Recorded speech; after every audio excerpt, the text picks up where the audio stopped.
साथियों, जय भीम, जय भारत, नमो बुद्धाय। साथियों, बाबू जगजीवन राम भारतीय राजनीति के एक महान नेता और स्वतंत्रता संग्राम सेनानी थे। वे दलित समुदाय के एक प्रभावशाली नेता थे और आजादी के बाद भारत में विभिन्न महत्वपूर्ण पदों पर रहे। उनका जीवन संघर्ष, सेवा और सामाजिक न्याय की प्रेरणा का प्रतीक है। आइए बाबू जगजीवन राम के जीवन के बारे में जानते हैं। उनका जन्म 5 अप्रैल 1908 चंदवा, बिहार में हुआ था। उन्होंने कोलकाता विश्वविद्यालय से स्नातक की डिग्री ली और स्वतंत्रता आंदोलन में सक्रिय भूमिका निभाई। उन्होंने स्वतंत्रता संग्राम के दौरान महात्मा गांधी के नेतृत्व में कांग्रेस पार्टी से जुड़े। उन्होंने दलितों के अधिकारों के लिए संघर्ष किया और भारतीय संविधान में समाज के कमजोर वर्गों को आरक्षण देने की वकालत की। साथियों, आजादी के बाद वे कृषि, श्रम और रक्षा मंत्रालय जैसे महत्वपूर्ण विभागों के मंत्री रहे। 1971 के भारत पाक युद्ध के दौरान वे रक्षा मंत्री थे और उनकी रणनीतिक नेतृत्व क्षमता को काफी सराहा गया। साथियों, उनको प्रधानमंत्री बनने से रोकने के लिए जबरदस्त षड्यंत्र किया गया। 1977 के आपातकाल के बाद हुए आम चुनावों में कांग्रेस पार्टी को भारी हार का सामना करना पड़ा। बाबू जगजीवन राम ने उस समय कांग्रेस छोड़कर जनता पार्टी में शामिल होकर राजनीतिक साहस दिखाया। उनका प्रधानमंत्री बनने की संभावना बहुत प्रबल थी। 1977 के चुनाव में जनता पार्टी ने भारी जीत हासिल की और बाबू जगजीवन राम प्रधानमंत्री पद के लिए एक मजबूत दावेदार थे। उनके अनुभव, लोकप्रियता और जनता के बीच दलित वर्ग के प्रति समर्थन के कारण उन्हें प्रधानमंत्री बनने का प्रबल दावेदार माना गया।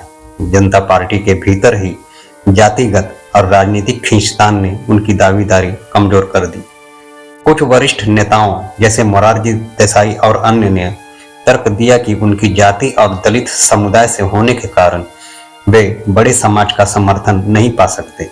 साथ ही कुछ नेताओं ने सत्ता में अपना वर्चस्व बनाए रखने के लिए उनके खिलाफ गुटबाजी की। इस प्रकार आंतरिक राजनीति और जातिगत भेदभाव के कारण उन्हें प्रधानमंत्री बनने से रोक दिया गया और मोरारजी देसाई को प्रधानमंत्री बनाया गया। साथियों, बाबू जगजीवन राम भारतीय राजनीति में सामाजिक न्याय और दलित उत्थान के प्रतीक थे। उनके प्रधानमंत्री न बनने का मुख्य कारण तत्कालीन राजनीति में जातिगत पूर्वाग्रह और सत्ता संघर्ष था। इसके बावजूद उनका योगदान भारतीय राजनीति और समाज के विकास में अमूल्य है। साथियों, यहाँ पे गहरी साजिश रची गई उनके बेटे को लेकर। बाबू जगजीवन राम के प्रधानमंत्री न बनने में उनके बेटे सुरेश राम से जुड़ी एक विवादास्पद घटना का भी जिक्र किया जाता है। यह घटना 1977 में उस समय सामने आई जब जनता पार्टी ने चुनाव जीतकर केंद्र में सत्ता संभाली थी और बाबू जगजीवन राम प्रधानमंत्री पद के लिए सबसे प्रबल दावेदार थे। साथियों, जिस पार्टी में शामिल हुए उसी जनता पार्टी के भीतर बाबू जगजीवन राम के खिलाफ गुटबाजी चल रही थी और कुछ नेता उनके प्रधानमंत्री बनने के विरोध में थे और उसी दौरान उनके बेटे सुरेश राम से जुड़ा एक आपत्तिजनक कांड उभर कर सामने आया। सुरेश राम के एक छात्रा के साथ निजी संबंधों की तस्वीरें कुछ पत्र पत्रिकाओं में प्रकाशित की गई, जिससे बाबू जगजीवन राम की छवि को चोट पहुंचाने का प्रयास किया गया। यह माना जाता है कि इस घटना को सार्वजनिक करने के पीछे कुछ राजनीतिक ताकतों का हाथ था, जो बाबू जगजीवन राम को प्रधानमंत्री बनने से रोकना चाहते थे। यह विवाद बाबू जगजीवन राम के छवि के खिलाफ इस्तेमाल किया गया और उनके नैतिक नेतृत्व पर सवाल उठाने की कोशिश की गई।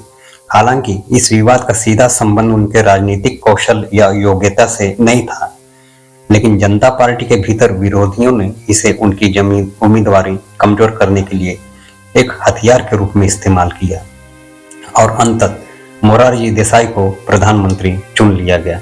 इस घटना को बाबू जगजीवन राम के खिलाफ राजनीतिक षड्यंत्र के हिस्से के रूप में देखा जाता है।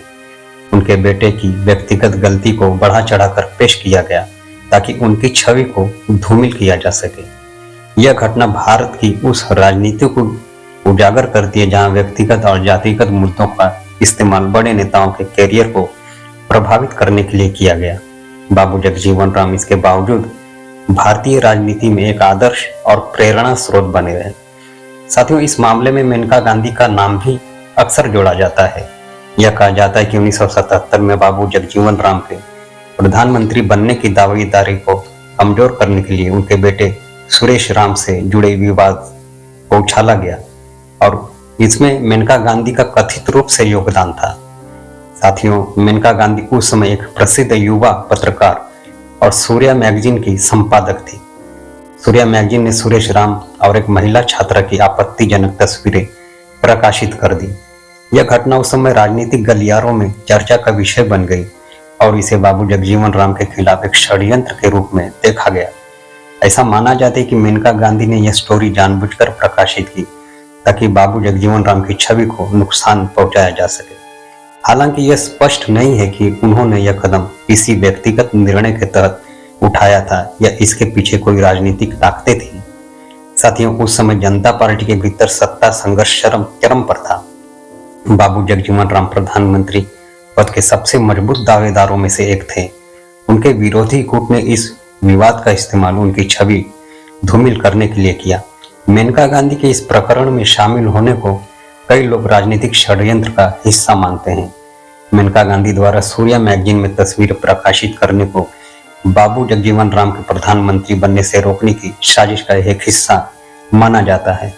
हालांकि यह भी कहा जा सकता है कि मेनका गांधी का यह कदम पत्रकारिता की आड़ में एक गहरी राजनीतिक साजिश का हिस्सा हो सकता है।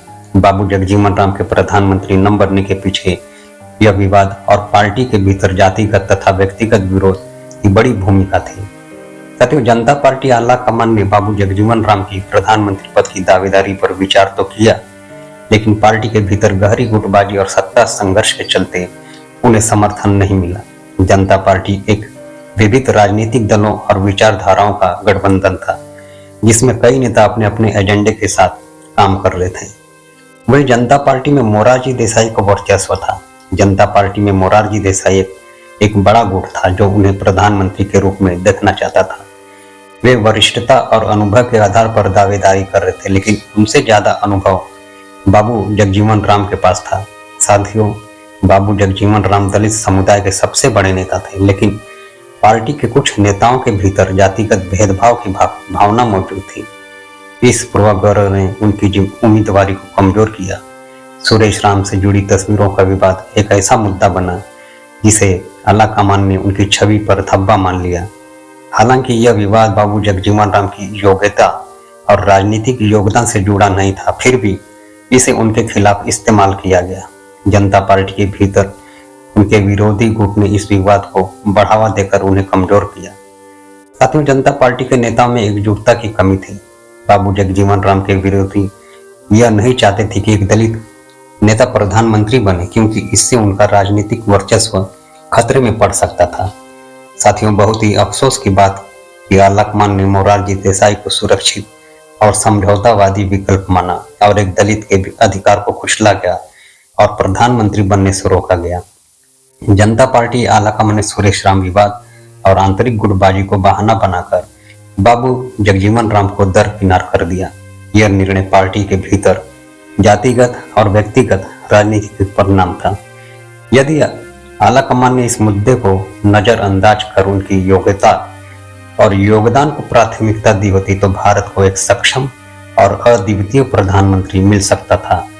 साथियों, तो यह थी बाबू जगजीवन राम के प्रधानमंत्री न बन पाने की कहानी। यह इतिहास हमें सिखाता है कि राजनीति में केवल काबिलियत ही मायने नहीं रखती, बल्कि सत्ता की खींचतान और गुटबाजी भी बड़े फैसलों को प्रभावित करती है।